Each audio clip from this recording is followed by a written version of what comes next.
Hi, so this is Abby again with a reflection on some of the tarot cards. And today is kind of interesting. So I pulled out the Five of Staffs to talk about, and the Five of Staffs is part of the Minor Arcana. There's a major and a minor arcana in the tarot.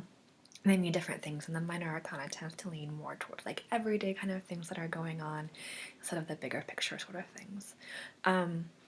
So I actually have two different decks, and I pulled out the card from the deck I normally use, which is the Byzantine deck, and I also pulled out and then pulled that card out of another deck, which is a more traditional deck, the Waite Rider, and it kind of struck me again like how different the same card can be in two different decks.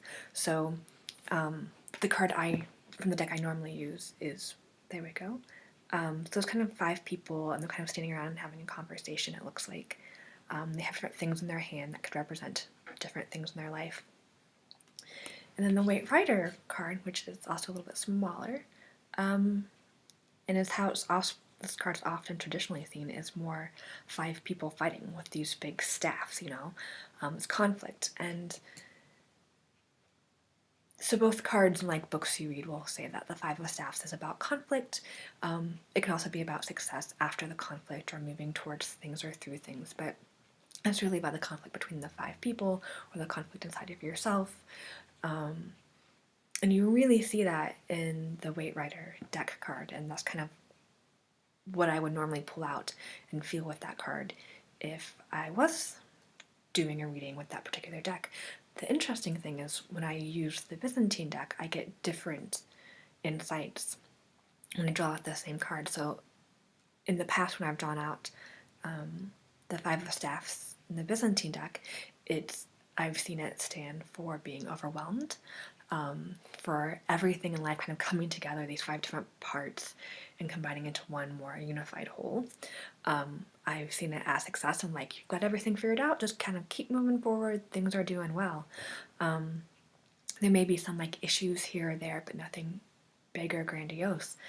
And so I'm not quite sure what to kind of do with that. I mean, lots of people learn tarot through reading books, which is definitely the initial way of how I started to learn it, but then I kind of started just doing it and using my intuition to pick things up, and that has always worked better than the actual definitions from books, though book things I'd always go kind of back on and rely on if I was really confused about something.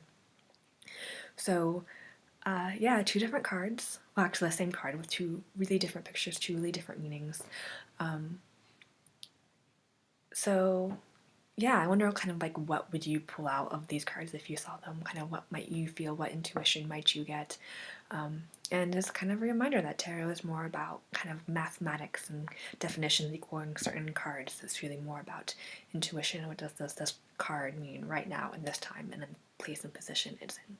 So that's kind of my kind of interesting reflection that I was not planning on really thinking or talking about with the tarot cards, but hopefully slightly insightful, at least interesting.